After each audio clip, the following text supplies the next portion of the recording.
in to the DNVR Avalanche Podcast presented by DraftKings Sportsbook. Use code DNVR when you sign up for a new account to get amazing odds boosts every single day. AJ Rudo Blaze coming to you live as the Avs drop this one to the Minnesota Wild 4-2.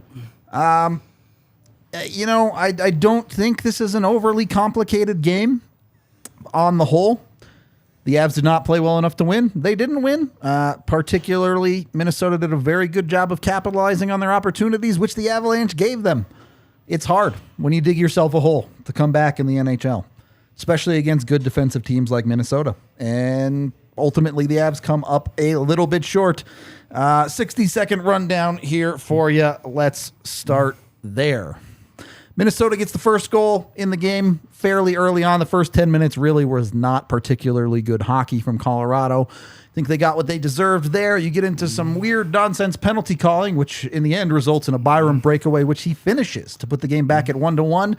You feel pretty okay at that point for Colorado, but a critical mistake, multiple mistakes really lead to a breakdown late in the first that puts the Avs down at 2-1, and the Avs just struggle to get back into the game from there.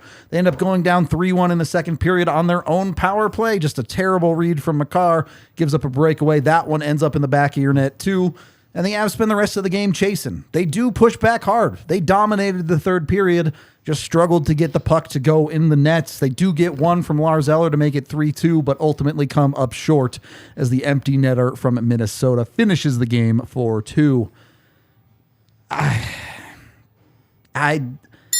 Was this the worst game ever? No, not even remotely close. I think it was. Oh, come on, bro. I think it was the worst game I've ever watched in my whole life. You watched that Detroit series, bro. I know you're lying. Yeah. All right, that's not nice. We don't need to open old wounds just to try to heal new ones. That's just cold. Do the Avs need to be better? Yeah. I think particularly their stars weren't good enough tonight. You get 0 points out of your top line. Really 0 points out of your top 6. Yep. Really hard to win a hockey game when your best players are going like that. On the other side, it's even Cale Makar actively cost you a goal today. It's just tough to overcome that. How much of this is the Avs forwards didn't play well enough? Whatever, they'll be better next game. And how much of this is, hey, you guys need to figure it out? No, man, I really don't think that the forwards played all that poorly. I don't think that the Avs played all that poorly. You're talking about the difference in this game is one play. It's one, and pick a mistake. Pick whichever one that you want. It's a fair argument. It's the Avs. The Avs set up Minnesota on a. Yeah, I don't know the analogy that I'm using for. That I'm looking for. They set them up to win the game. They set them up on a golden platter. Yeah, a golden platter. I don't know why my brain couldn't get there. Blaze keeps waiting for me to get to him. Jesus. I was They set them up on a golden platter for all 3 of their goals. They hand those 3 goals to him.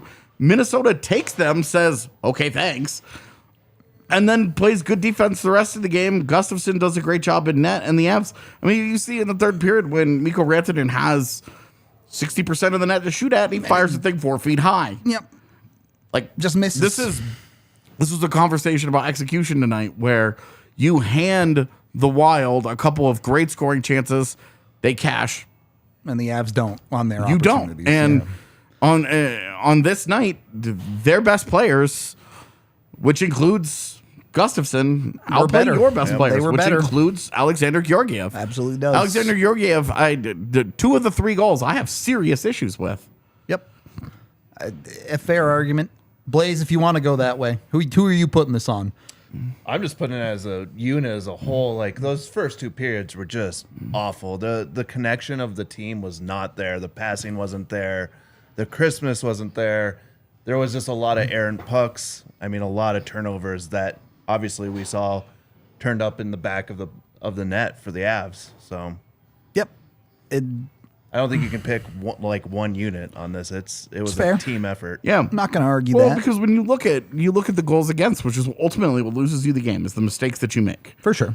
Is all 3 levels make mistakes for you that get you to where you are. Yeah. because you know goal number one, obviously Georgiev just gives the puck away. Yep. But then your top defensive pairing makes no attempt to cover a man in front of the net. You know, it's a nice play, the blind backhanded pass out in front. How do you have no coverage there? Yeah. And then the second one, obviously Girard just gets manhandled. Just gives the puck by away. Sam Steele. Well, even before that, he had a chance to basically Right. put that puck out of a high danger mishandles area it entirely, and just yeah. whiffs on The it. whole play. Yeah. Yeah. A nightmare from him, and then it finishes with him getting absolutely manhandled. And like, if that's like Jordan Greenway, who I know isn't there anymore, but if that's a dude, really yeah. big dude, Yeah. you're like, dude, Sam Girard's not built for that. Yep. But if Sam Girard's not built to fight Sam Steele in front of the net, it's awful. And then you're watching Georgiev Yeah, he needs to come deep out. into the net. He makes just- no attempt. He just sits there. He's the shooter tutor on that play. He just sits there, and you're looking at him, and you're like, that puck doesn't get by you if you get even remotely. He gets caught in the same exact half and half position that Cale Makar gets caught in on the shorthanded goal, the third goal. It ends up being the game winner. You get caught, and when you don't make a decision, that's the decision, and it almost always burns you. I mean, I'd rather see a stick check right there, like a poke check on the puck from him. something more active for or sure. just at least come out. Yeah, Something. Make him make a Even play. he to another Literally player. sits there like a statue. He's in his position. He's just sitting there. Yep. And even the one, once it gets to the point where Girard loses the puck, he, on top of that, guesses wrong and drops his glove. Yeah. It's tough. Not a good look. Dude, it's You can't blame one person on that play. No, though, no, either. absolutely I mean, not. But it's you a look series at- of events that happened to right. lead But to I that. mean, you do look at Sam Girard on that play, and you're like, this is why people lose their shit. Yeah. Yep. Oh yeah. Like it's not just like it sucks because like if you get to the end of the game and you look at all the numbers and you look at everything, you pull it all out and you build it all, you build the whole story of the game, and you see that he ends up with an assist. So it's like he ends up in assist. He plays a direct role in a goal in a goal against. He has a direct role in a goal for, but then he also does not score on a breakaway. Like this was a golden example of like why Sam Girard is the lightning rod that he is. Yep. Because all defensemen make mistakes. Cale Makar makes Far worse mistakes in this game from Cale Makar, I would argue. mean, there's no coverage whatsoever on the first goal. Where even And is just he? doesn't make a decision on the third. And the third Like, one, he does the absolute worst thing that he could possibly do. And since we're in the room, let's talk about it. Yeah, one really quick thing here. off. If you're not an Avs fan and you're gonna hang out in our chat, you guys are more than welcome to be here. You guys are more than welcome to hang out. If you're gonna take any kinds of shots at us, Yeah. or you're gonna troll, you're not gonna be here the rest of the show. Thank you for continuing to keep my lights on and paying my bills. It's a weird way to get back at me, but. There's two things I want to add Just here. as a quick thing, like it's all good. We're here to talk about the game. It's fine. You guys are welcome to be here as long as you're respectful. The second that stops, you're out. Be here, celebrate your win if you want to. And this goes for not just Minnesota fans. If any of you are making personal attacks, we're just going to ban you. Doesn't Yeah. matter. The other thing, if you guys are courteous, we appreciate you. We have multiple Wild fans who spend the games in our chat, and they're totally chill. If you come in here just to celebrate the dub, come on. Yeah, like go find your own. Like seriously, there's a Locked On Wild pod. Yep. Like that's what that's for. Anyway, this Cale Makar play, Which one? the third goal. Ugh. I would not have even been upset about it if he full activates, sends it, and goes for it and gives up the breakaway. Yeah. Okay, at least he made a decision and went for it. You're all in at that point, but if you don't go all in and you get to the same place, Yeah, you've done the worst possible. It's like when you're defending a 2-on-1. You don't take away the pass. You don't take away the shot. They do whatever they want while you just watch. It's kind of what happens to Cale on that one. And it's so rare with him because he does not do that stuff. Yeah, his decision making is usually better. And it's decisive is the thing. He sees a play, he reads it, and he just goes. Yeah. And then whatever happens. Instead, he put himself totally in the middle right there, where he can't make a difference on it. He provides no resistance to Gaudreau. He can't get back. He can't make the play. He doesn't do anything, and then he doesn't get a save out of Georgiev, which, like, on breakaways, you're not really That's ever... not the one you're getting on him for You're tonight. not really ever going to be like, God, why can't he stop all the breakaways? But it is one where you're like, look, pick any of those 3 goals. If he makes the one extra save, which ends up being the difference with Gustafsson tonight, he makes the save on that breakaway. Yeah. He makes the save on some chances. There were a couple of posts in there. For sure. But like he makes that one extra save where you're like, look, sometimes that's just the difference here. Yep. And for Georgiev tonight, didn't make him. He got beat by one save. Yep. We'll get to Georgiev in a minute. Blaze, you're looking at these breakdowns. You're looking at particularly on the defensive side of the puck.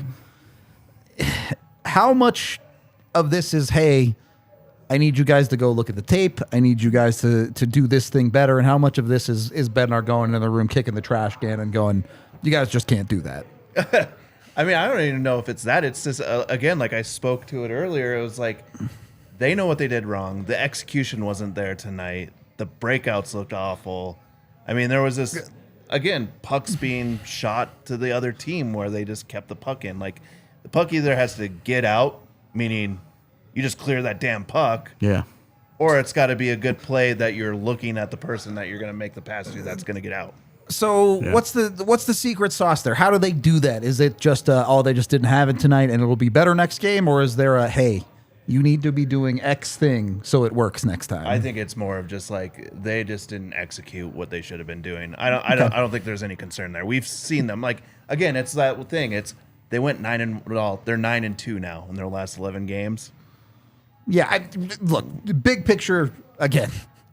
Yes, not winning this game hurts their chances to win the Central Division significantly. Yeah. But they're still playing good hockey as a whole, even if they didn't tonight. Yeah. I mean, you don't look at tonight. It's not like the Dallas game where you walked into Dallas. Yeah, different things. It was just that game never got competitive. Yeah. Yep. It's a totally different story tonight. It's a very, very good hockey game that you get beat. Again, though, but you go back, it is the slow start there. Like we talked about it, right? Like they played great in the third period, I thought. Yeah, I don't know how you complain about the third period can't. and try and the only it's thing that real slow start that's killing. The only thing you can be upset with in the third period is what Blaze said. You want better execution. Mikko misses a mostly open net, just misses it. Yeah. Things like that, sure. But their overall play, shots ended up, 20-4 or something ridiculous in the third period? That's fine. The problem is you entered the third period spotting Minnesota 2 goals. It's really hard to come back from that. So it's a little all over the place in that regard. And again, if you take a night, and I get score effects as a factor here, but if you take a night where the Avs outshoot their opponent by 15 shots, most nights you'll be like, yeah, I'll take that. Yep. I'll feel pretty good about the Avs winning that game. Unfortunately, things didn't click well enough tonight, and they didn't. So that's life sometimes. You're not always going to be the better team. And I don't know. I'm just not overly concerned about it. Certainly a little bit disappointed that the Avs haven't set themselves up to win the Central Division. Yeah. But well, you just like to see more. Right? You want the win there, right? Of course. It's the biggest game of the year so far. Until Saturday. Until Saturday. And that's the thing. Until the next How many times have we talked about when you get into the final 20 games every or so? game is the biggest game. The next biggest game of the season is your next game. Yeah. And well, for the past 2 years, though, it's kind of just been like, all right, cool. Yeah, when you've clinched everything, you're good. A little different. Yeah, a little different this year. A little different approach, yeah. Well, no matter what the approach is, you can still go over to DraftKings Sportsbook and get your money in on whatever you believe. You think the Avs are done? You thought this is it? It's not happening? I tell you, it blows my mind the people that draw the strong conclusions about the end of the season after every game. Yep. Win, lose, just, well, what does this mean for that? Yep. Jesus, sometimes it's just a game. I don't have it this year. Look, I'm not going to, if you truly believe that the Avs don't have it, bet against them. Yeah. You can make a lot of money if you're right. The Avs are huge favorites in the playoffs still. So if you think they're done, you put that bet down, you could walk away with a significant chunk of money if you're right. Yeah, if they get a first round series against like Seattle. Yep. And they lose. And you throw money on the Kraken every day. You're going to make a lot of money if you're right. Yeah. You're going to do just fine for yourself. Yep. It's an option on DraftKings. If you're a believer, you can also put money down on the Avs. That's an option. Good bet right now is to bet on Nikola Jokic to get a triple-double every night. Because that's just free money at this point, basically. You can go into all sorts of other sports, too, whatever it is. Stat padding, baby. Yeah. Playing games. Not bad for a stat patter, for sure. Try to pad your stats. His MVP speech. Not bad for a stat patter. 3 in a row. He should say it in Serbian, though. Jump on it with DraftKings, whatever your sport may be. You can get on it with the DNVR code, a new account. You bet $5, you get $150 in free bets just for placing the bet. So you get to mess around, make good chunk of change. So jump on it, go check it out. Download. He should get a racehorse and name it Stat Patter. That'd be funny. Stat Patter around the outside. Use the DNVR code. Must be 21 or older. Colorado only. Other terms, restrictions, and conditions apply. See the show notes for details. If you have a gambling problem, call 1-800-522-4700. And it's void in Ohio. Also brought to you by Illegal Pete's. Look, are you sad and upset about the Avs playing a bad game? Drown your sorrows with an Illegal Pete's burrito. It's the way to go. Is it a bad game because they lost, or a bad game because it was a bad game? Why not both? All right, I'm just curious. I actually don't think it was that bad of a game, though, really to be honest. Other than the Avs' inability to finish, and credit to Gustafsson there. But anyway, Illegal Pete's, 3 to 6 p.m., happy hour. It's still March. There's still time. If you get any vodka drink at Illegal Pete's happy hour, they will donate to Youth on Record here in Colorado, so you can help out the kids when you're going to happy hour. And their burritos are just delicious. So, go get them because the food tastes good. Also, good reasons to go to Illegal Pete's. 10 different locations here in Colorado to check out. Get them near you. Yeah, that's an easy ban. Whose band? Post P. Oh, yeah, sure. Definite ban. Not hard. Yeah. Moving on. Second period, I can count, of the DNVR Avalanche Podcast presented by DraftKings Sportsbook. Well, it was inadvertent, so it's all good. Oh, my God. I genuinely try to avoid this topic, and I don't think either team even benefited, but what is going on with NHL reffing? They make a bad call, and their plan to make up for it is to make an even worse call. Yeah. What? I don't understand. I'm going to leave it at that, and we're going to move on. They got both wrong. Yep. And where it hurts the Avs is that the one that they get wrong that benefits them happens with 50 seconds left. So it ends up in a weird goalie pull situation with less than the full power play. Because that happened with, 4 or 5 minutes left? I think it was like 3:30. Okay. So, but it's still a full power play. Well, and you would get a full power play out of it. Don't pull the goalie at the start. And you don't have the goalie pulled at the beginning of it. You're just 5-on-4. And, whatever happens from that point. But the fact that they ended up making the wrong call both times. It's crazy. Yeah. And the TNT rules expert coming on and spending the first half of the explanation talking about how there are 6 guys on the ice. But it's inadvertent. And then being like, hey, look, it's an accident. He didn't mean to play the puck. I'm sorry, but I don't believe Landeskog meant to get on the bench a little bit slowly that one time. But you guys didn't fucking seem to care back then. So just the way that it got waved off and explained away after a lengthy discussion. Do they have 6 or do they not? And then it being like, oh, well, they had 6, but they didn't mean to. No. Well, and it's not like, they had... Based on historical callings, it's not like they just had 6. The 6th dude touched the puck. Right. It's a penalty for my entire life. That's been a penalty. Every single time. They did call the interference call, though. obviously a pick play. Which again is the Avs have been on the wrong side of that call. And at least they called it. Well, we said it on the watch along. And it was like, why is this a thing? Yeah. So the Byram penalty doesn't exist. Yep. And then that they have they call 3 penalties in about a minute. Only one of them is a penalty. The Eller high stick was the only real penalty. Yeah, because the Byram hook is not real. It's total. Oh, garbage. that was the old. Yeah. Put it under my arm and then. And then I fall way backwards and I throw my hands up and Bo Byram's like, wait, what? Where'd that guy go? Yeah. So they called 3 penalties in a minute. One of them is an actual penalty. And it's the third one. Like at that point, it's the third one. It was ridiculous. I didn't even want to get into this conversation. I hate that we have to go here on nights because the reffing is so consistently bad that it's genuinely changing games. Yeah, and that's the thing. Like it has an impact on both teams. It's not the reason that the Avs it's Avs not like lose. it was sided And one way. And it's just the reason that the Wild won this game. Right, Like it was just awful. It was just bad officiating. it particularly for fans that are newer or casual, it ruins the sport. Yeah, well, because you're when you get into a sport, you're like, all right, what's going on in here? Yep. And then they start calling things, and you're like, I really don't see what happened there. And you're like, man, neither do we. And then it's like, okay, hey, look, like one of the easier things that you call, and then it doesn't, is a too many men, and they get together for 3 minutes and talk about it. Yeah, there's 6 guys out on the ice. The 6th guy touches the puck. Like, hey, that's a penalty every time. Yep. Now, no longer is it a penalty every time that the stick gets in your hands, but when there's 6 dudes on the ice, it's not a penalty. All right, we got to get out of this conversation. So we got Jesse in the background coming in from the arena for us. Jesse, what do you got for us? What do you got to tell us about this hockey game that is something other than the reffing, please? Because I need something else.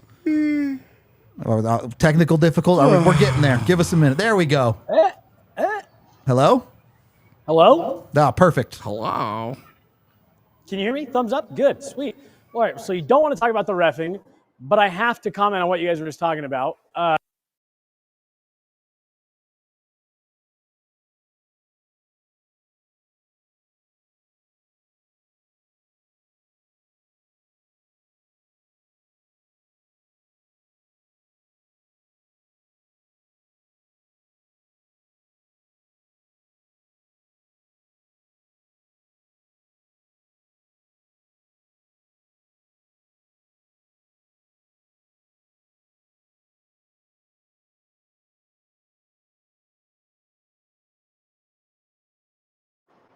How's that? I'm assuming this is working now. Okay, perfect. So no, he didn't like the call. The explanation on it I thought was weird. To AJ's point, I always thought it was, hey, a 6th guy touched the puck. He touched the puck. Doesn't matter if he meant to or not. But so that was that. Basically, I talked to Bo and Byram in the locker room. We talked to Mikko Rantanen, Jared Bednar. Basically, all of them shared the same sentiment that there just wasn't enough want out of the gate. Jared Bednar said we had way too many passengers for the first period and beyond.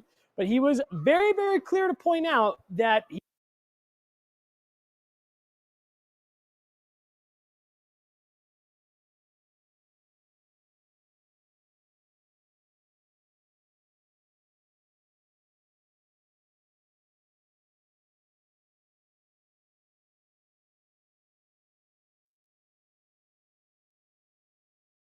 better. All right. That he wanted to have one-on-one conversations with the guys who didn't put in the work tonight because he thought that there were just way too many passengers, way too many people standing by watching.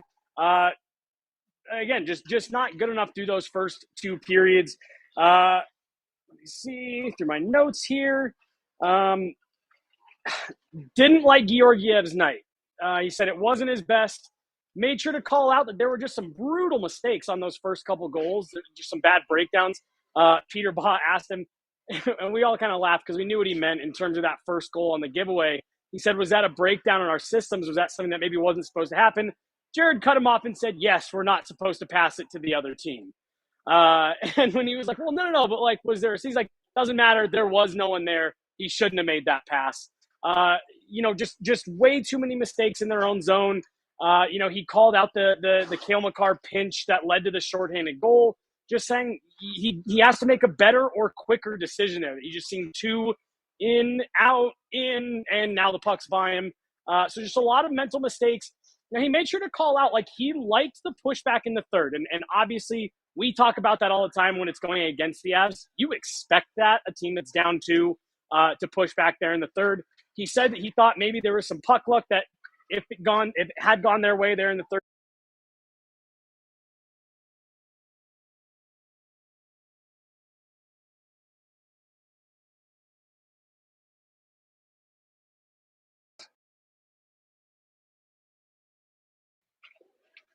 Someone's muting me, and it's not me. This is going great. Just some, bad luck there on those final couple, final 10 minutes. But again, he just kept coming back to, we got some bad puck luck there in the last 10 minutes. There was way too many things that we did before that put us in a hole that we had to work our way out of. Really, that was just what it came down to for, like I said, the guys in the locker room and Jared Bednar. It was a slow start. They all felt like they had the right message, but just didn't have the legs once the game got going.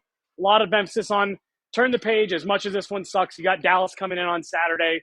You're still 3 points back of the Central Division lead, still with a game in hand, so this is not over. But this one definitely stung a bit. You could tell the guys in the room took this one to heart. It was just a tough night for them to not have their best, and I'm sure you guys have already talked about that.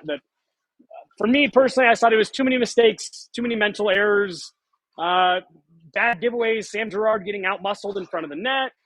Georgiev gives the puck away.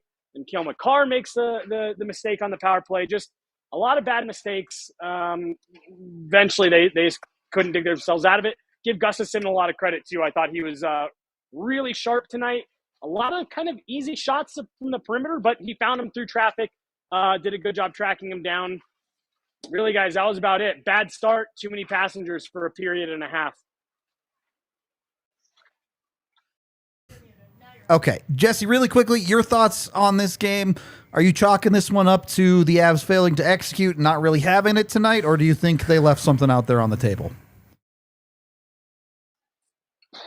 That's a great question. I think it's a little bit of both. Like, I think they didn't start, not to use this phrase that we beat to death sometimes, they didn't start on time. They didn't have that intensity out of the gates that they needed to. And that, to me, is where it feels like they left something on the table where, yes, you can say they just weren't good enough. They didn't execute this, that, and the other. Not starting the game with that just ramped up intensity. It felt to me, and I know some of the guys mentioned this too, it felt like Minnesota wanted it more. I'm never one to try to question if guys, they weren't working hard enough. They weren't trying hard enough.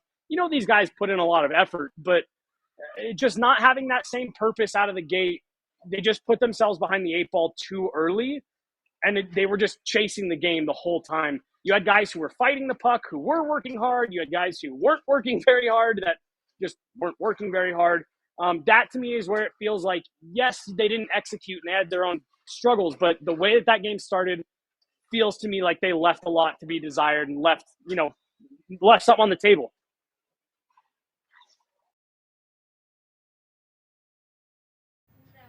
All right, cool.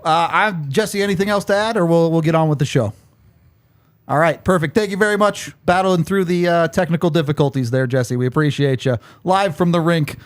Getting back into our side of things on this one. Look, I don't think it's any secret. I know we kind of already touched on it. Jesse touched on it a little bit there. Georgiev's gotta help the Avs a little bit on a night like tonight. Yep. Just has to be better. And again, talking about this game in a vacuum, Georgiev has to be better. In the month of March, he's been just fine. You're talking about he needs to be a save better. Yeah. One save out of him. Yep.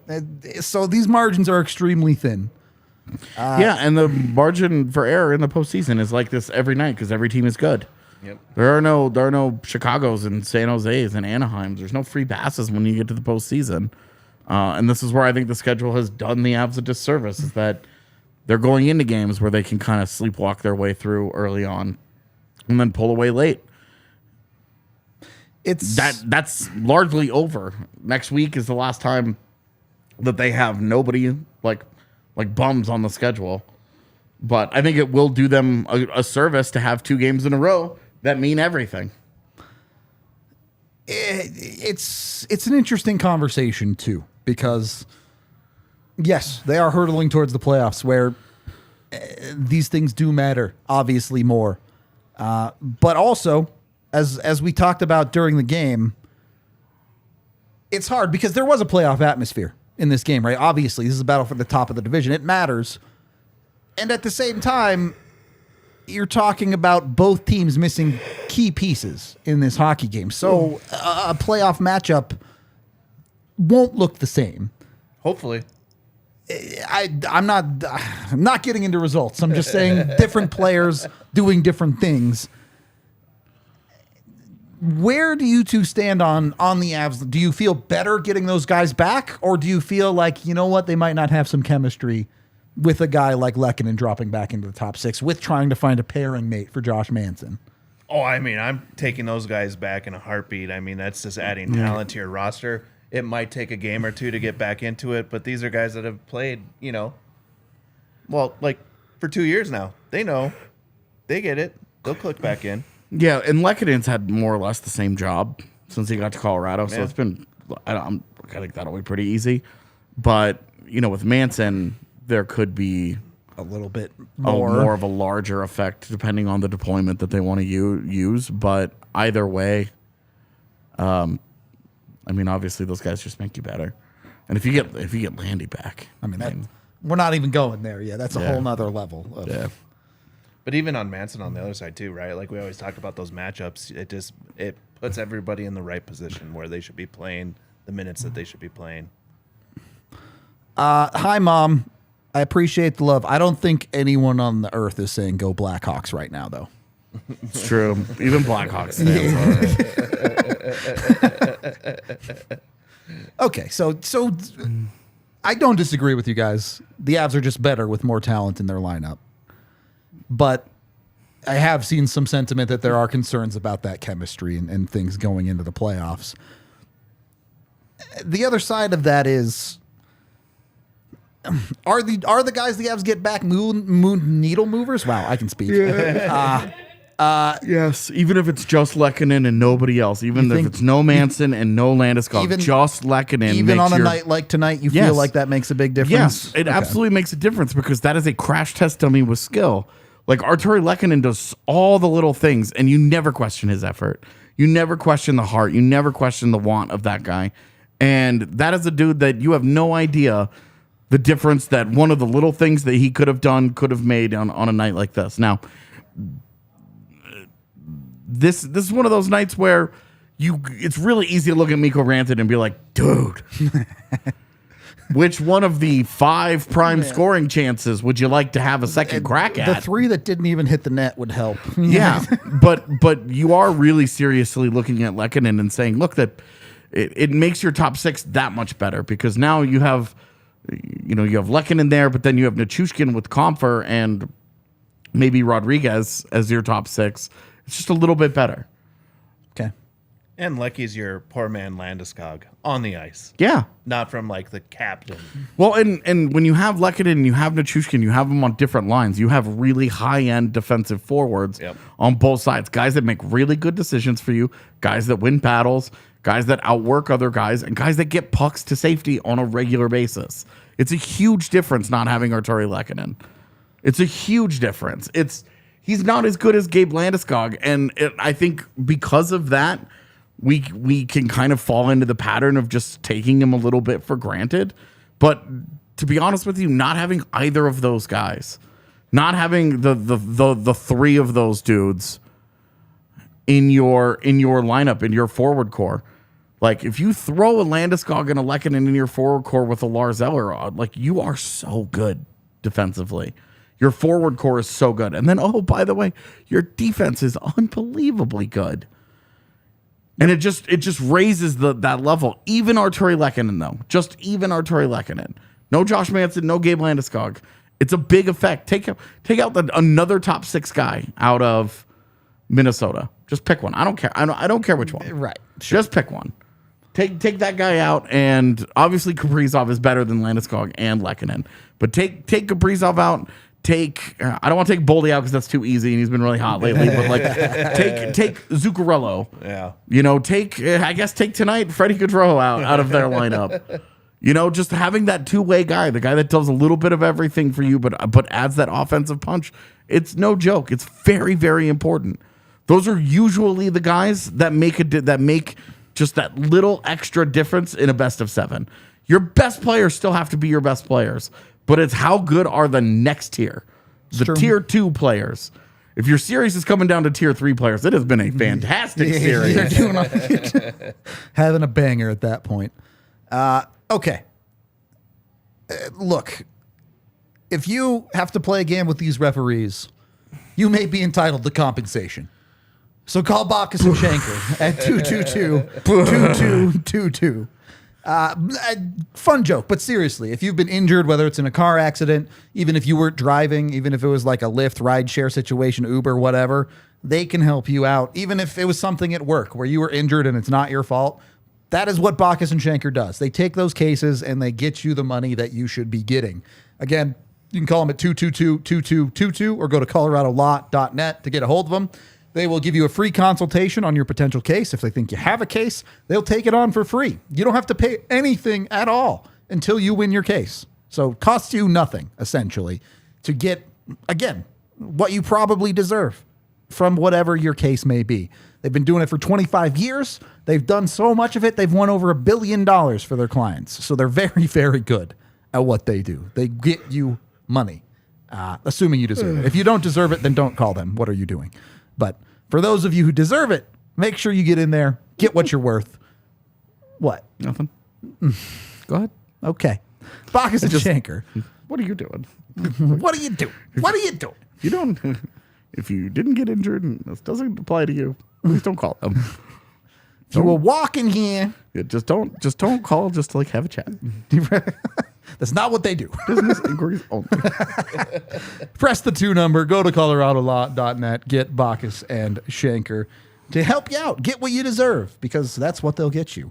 Also brought to you by the people over at Breckenridge Brewery, the official beer of DNVR. Absolutely love the folks over there. They've been great to us. I can't officially say, because we don't know exactly what it is yet, but word on the street is they got a big giveaway coming our way pretty soon here. So keep your eyes peeled for a Breck Brew giveaway. Such a gross phrase. What phrase? Keep your eyes peeled. Like I'm gonna peel my eyelids like they're a potato. Like I'm just gonna peel them back so they stay open permanently. It's like you're not wrong like about the gross phrase, but like man. I've had my eyes peeled. Because I got LASIK done, and that they literally like peel your eye. So it is pretty gross. I'm not gonna lie. See. So again, we'll stop right now, chat. If you're gonna call out individual people, we're just gonna ban you. This is stupid. Stop doing it. Third period. Stop fighting. You're right. If you want to talk shit about the Avs, fine, to a reasonable degree. Yeah. If you're calling out people in the chat, you're an idiot. Yeah, especially the people that are here every game. No kidding. Avery can be a little much in terms of the emotional roller coaster for me, but that's how she is as a human being, guys. It's fine. Yep. We're all different. And it's all good. Yep. We're all just different. Third period of the DNVR Avalanche podcast presented by DraftKings Sportsbook. Let's talk about a few of the good things in this hockey game. One, you get a goal from Byram. What does that look? He said that people peel their eyes for fun. That sounds nasty. Wow, that's weird. I got a lot of things to Google tonight. Byram gets his 10th goal in the season. Dude, look, on the so whole, good. I don't actually think he had that great of a game. I think there were a lot of breakdowns defensively from him tonight. Yeah. But 10 goals in 38. It was this game 38 for him, something like that. Know. I mean, it's in that neighborhood. Dude's nasty. What's not to love about Bo? Yeah. I keep saying he might push for seriously a 30-point season and play 40 some odd games. He finished his breakaway. Yep. Of a night where plenty of Avs didn't finish, he did. Yeah. Gerard. That's all I could think about after the last game. I used to wear contacts. I didn't peel my eyes. That's disgusting. You peeled the contact off, sort of. Exactly. I guess, I'm not peeling my. That's nasty. And then our other goal scorer of the game, the person I'm giving king of the game to, not just because of the goal, but because I think especially out of that third line, even, this is more of a line award because at times you saw Darren Helm get moved up there. But I'm giving king of the game to Lars Eller, the dude who gets the goal in your depth. Exactly that. Kept the Avs and gave them a chance in this game. He had multiple chances, too, not just that goal that he scored. There was multiple chances. And you could see it, too. Sometimes couldn't quite get it all the way there. But the puck was on that guy's stick in the offensive zone, and things started happening. There was some creation there. So, credit where credit is due for a guy the Avs for a guy that the Avs picked up at the deadline and expected to drop in and do things like he did tonight. You can see how it's working well. Yeah, and I think you could still quibble with the price, but I think overall, Lars Eller has been a fine addition to the team and a valuable guy in there. Yeah, no arguments. I don't even want to say bottom six, just in their lineup in general. He's been effective. He's been good, and in a game like this, you saw on multiple shifts where his value really popped because he was able to cycle pucks really effectively, which is something that the Avs forward lineup is like super hit or miss. Yeah. It was one of his strengths coming in, and we talked about how he was going to add that element to whatever line that he was on. He was going to elevate their ability to do that. And he did that. I thought he did that really well tonight. There were some shifts, especially when the Avs were not playing very well early on in the game, and they really needed a little bit of energy. Yeah. The Darren Helm, Cogliano, LOC. Whirlwind of a shift. Had one really great shift in particular, but you saw Eller was stringing together noticeable shifts. Yeah. And then as the game started to tilt in Colorado's favor, Eller just continued to have that positive impact when he was out there. And it was a good night. Obviously the goal is just him standing in front of the net and Taves making a really nice play. As once again, your puck moving ability from your defense creates a goal because that starts with Gerard and it lands on the stick of Taves and then he throws that puck in front to Lars for that tip. That's like the exact play that they were trying to make, maybe too many times tonight at times. But that Eller, Lars Eller continues to be quality for him. He's rock solid. On a night where you kind of mentioned it, the Avs are looking for a bit of consistency. He provided it. Yeah. On the forward side, I'd put it that way. But now, obviously, you would love to swap the effectiveness of Lars Eller for Mikko Rantanen because if you do that, you probably score 5 goals tonight. And I wanted to get into this conversation, too, because for a night where it feels a little bit like you're having a bit of a meltdown in the Avs fan base. Well, they lost, so... Yes. They didn't play their best. They weren't finishing very well. Yes. It was still a 1-goal game.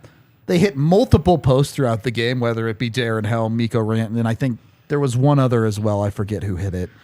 Who hits it in the final minute? Yeah, I forget who it was, but I don't remember. Newhook, maybe? I don't know. Yeah, I just don't. I don't know who it was. I was already checked out. It doesn't matter. My point is, for a game that was that close, the Avs had multiple plays where they missed by a couple inches. You really are talking about it's very, very close to this game being 3-3 and going into an overtime, or at least getting 3-3 and being tied. Yeah. There's a number of things where you give Gustafsson all the credit in the world. Absolutely. But then you look at 48 goal scorer Mikko Rantanen all of a sudden just shooting pucks, just spraying all around the net, but not in it. Everything but the net, basically. And a guy who's an elite shooter in the NHL. That was JT. Thank you, Chad. To have an off night in that manner is so notable. Yep. It just pops so much where you're like McKinnon it comes and goes with him. he has his waves. You know, obviously he's scored like 18 goals in the last 24 games or something like that. Like, he's been on a heater for 2 months, but a guy like Mikko is always so steady. He scores pretty consistently, and to see tonight where just wasn't there. Yeah. The two that really stand out to me, the one timer on the power play, where it's just not even on net. Yeah. And he had net to shoot at. A lot of it. And you saw and then the one in the center of the ice that he just right doesn't into the do chest. anything where you're like, dude. And well, I think even on some of the ones he didn't necessarily shoot, we saw him on that power play spot, multiple double clutches from him. Yeah. On pucks that he's usually wiring. Yeah, and you're wondering what in the world is a guy playing as well as he has this season having that level of a confidence problem when he's sitting on 48. Like, we've been joking he doesn't want it, but tonight you're like, do you have money on this? Like, is this like, is there a DraftKings bet of Mikko doesn't hit 50 at like plus 3,000 or something? And he took it? Like, what is going on? It's just, obviously he's not actually gambling on his own games. That's obviously. It's a clear sarcasm, chat. Yeah. But just crazy to see a guy that has been such a special goal scorer this year. So I actually don't agree with this conversation in chat. I know he didn't score, but I thought Erod was one of the Avs' better players tonight. Yeah, I thought Erod was all over the place. You had to really like the skating was causing Minnesota problems. They had to continue. Their defense doesn't want to turn around and put the back to them. Yep. They want to keep it all in front and go this way. They don't want to have to turn, and Erod was pulling that apart a little bit. He had an impact on their defensive structure at times. Now he's Erod, so the results are you're going to get what you're going to get. Absolutely all over the place. But the impact that he was having in the game was pretty solid. All right. Looks like we got a bunch of super chats to get to. I don't know here. what's happening in chat now. When I haven't looked at chat and then I see multiple LMAOs at the same time, jump into all sorts of topics. I'm afraid. I need an adult. $5 from Mike, who says this was a playoff game. The mold showed up and played like it right away. It took until the third to look fully engaged. Nope, we're calling him the mold. I think the Avs showed up a little bit before the third, as Blaze was saying. I think you have way more individual issues than you do team-wide issues of the Avs were effort. Certain first 10 minutes, 100%. Avs showed up late. Yeah. But in the second period, the Avs were genuinely trying. It just wasn't connecting. Blaze, I know you kind of mentioned that. You saw it kind of spiral as the team started passing to areas instead of to players. And if you look at it from playoffs, Avs go 2-1 against the Wild this year. Yeah, they beat them more times than they lost to them this year. So, and again, not exactly representative rosters for the playoffs. Nope. It's just I don't know.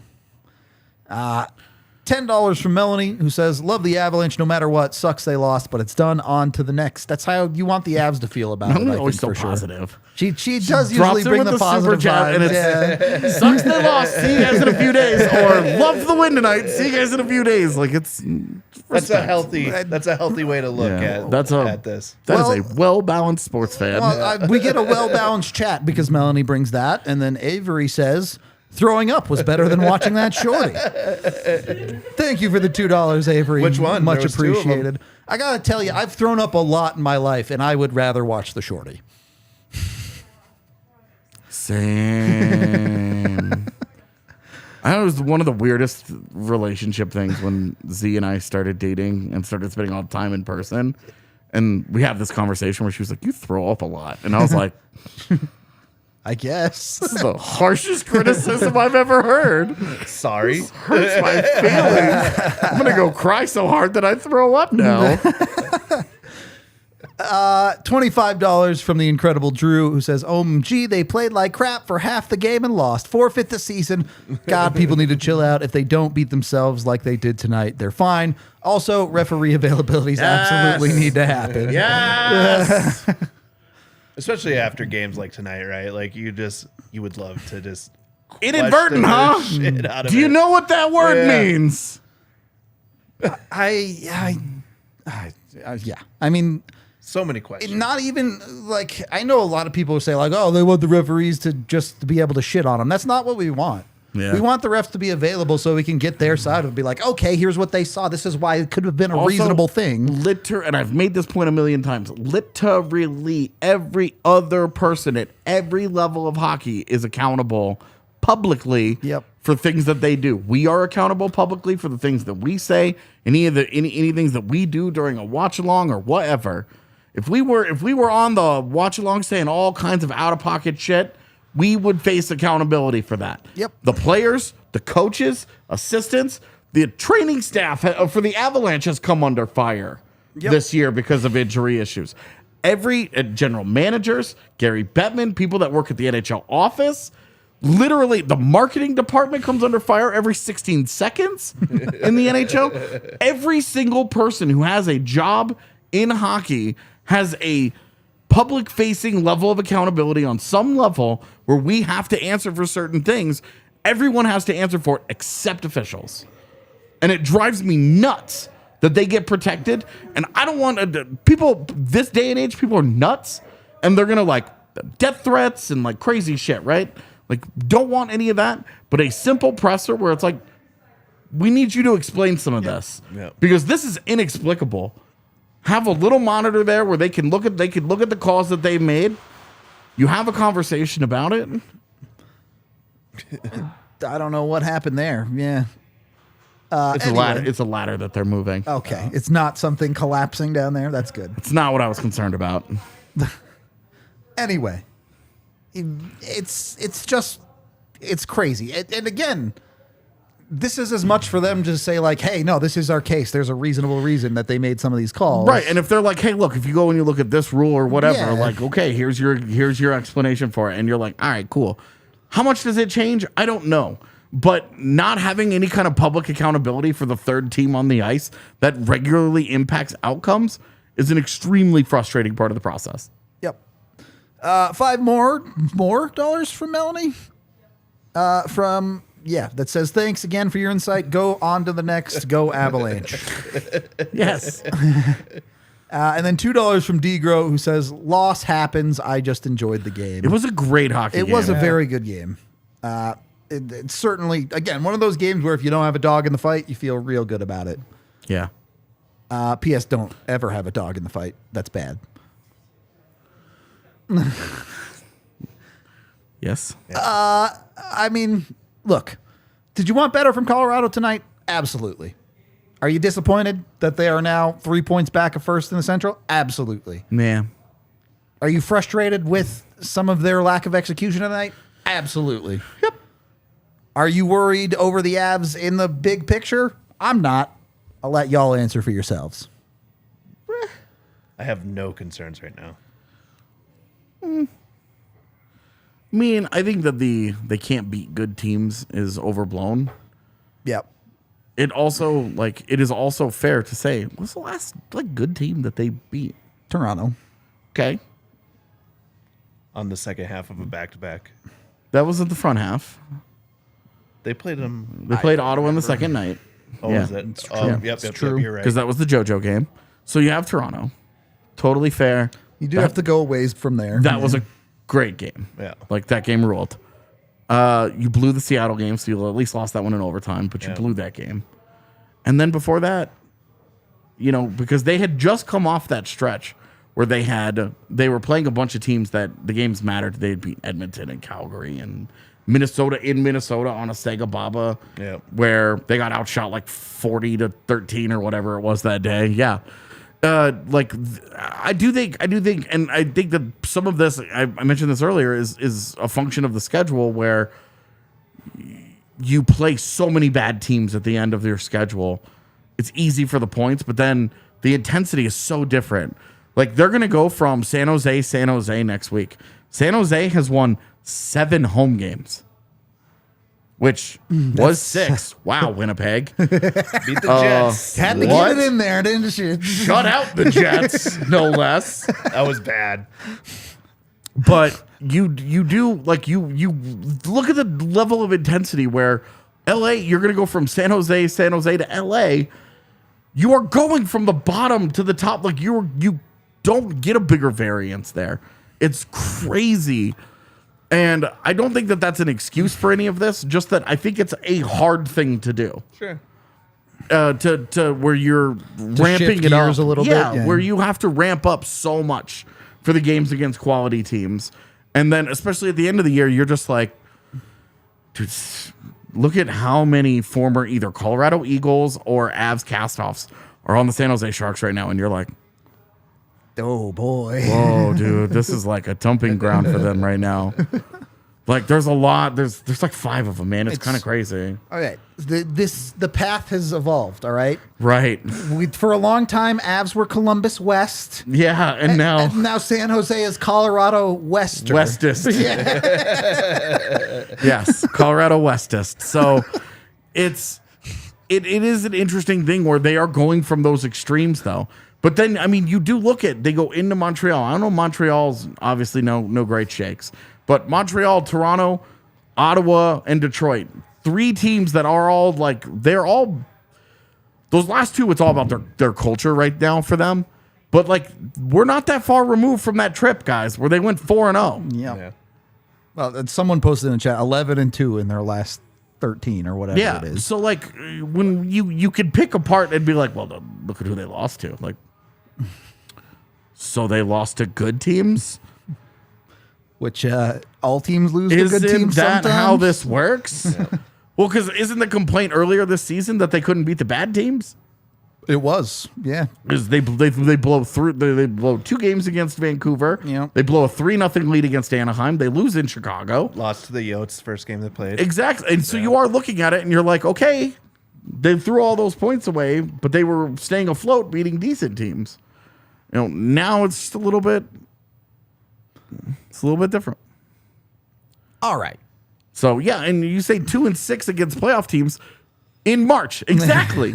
You just do you know a convenient cutoff. Do you know the Avs record last year against playoff teams in the last month of the season? It wasn't very good. Difference obviously being though that this is not a fair comparison because a team that has clinched the first seed and home ice and is done and is just playing not to get hurt. The Avs are playing for something really meaningful. I hear you. In that the difference between having to go through Dallas and Minnesota rounds 1 and 2, and then right now it would be Seattle and then Dallas or Minnesota. It's a big, meaningful difference. This is a meaningful loss. They blew their best chance to take a stranglehold on the division. They blew it on home ice tonight. It's absolutely a meaningful loss. It is a fair criticism. Because of the fact that they don't get the stranglehold on the division. We said this last year. We said this every year. Every year. There is not a 1-to-1 comparison between regular season games and playoff games. Yes. You just cannot take those directly and translate. I am not building this into anything having to do with the postseason. I am only focused on finishing the regular season and the seeding and where they end up and the matchup and their road through the West, whatever it becomes. That is my main conversation. And that's why I think it's fair to say when you look at the upcoming schedule and you say, okay, you have San Jose, and Anaheim next week. But in there, you also have an LA. And then you have an Edmonton. And then obviously you have Dallas on Saturday. But then you finish up with Winnipeg and Nashville, 2 teams who it's looking increasingly like out of it. Those games. No, those games are going to could easily mean a thing. They could mean a lot for Colorado. I don't know if they could be meaningful. They could be meaningful for the Preds too. They could be meaningful for both of them. That's true. It just depends on how things play out. They could be meaningful. So you are looking at it and saying, look, they need to raise their level in these games. They just have to. What is okay? It's a reflection of that light. Yeah. And it was in my peripheral. Yeah. And I just assumed, because it's Colfax, I just assumed that it was a cop car. I saw someone in chat talking about. We'll talk about Poland tomorrow. Poland. I don't know how to say his last name. Oh, the Western Michigan kid. Yeah. We'll talk about it on the show tomorrow. So you'll have your info on him later. I would love to satiate Avery's desire for us to talk about the Isabel Cup, but I didn't watch it and don't have anything to say about it. I also did not watch it. Other than it looked like a great game. People on Twitter were freaking out. And I know it went into overtime, and I wish I had, but I was writing because the Avs played that day. I think I finished my video at 10 p.m. and it was like, oh, sick, they're in overtime. Okay. That was the thing is like, it was like second monitored, but muted because I can't, when somebody's talking, I can't write. Yep. But weirdly enough, if they're singing, I have no issues. I watched it, Avery. It was awesome. All right. Well, so we can bring Tiff on and Tiff can talk There about you go. it. The Tiff Show. We will Tomorrow's be my day live off. tomorrow, no matter what, though. We appreciate all y'all hanging out with us tonight. That's all we got. We're going to get out of here. We appreciate you as it rolls over to Thursday. It's officially the morning. Friggin' 8:20 starts. We will talk to you on the next one.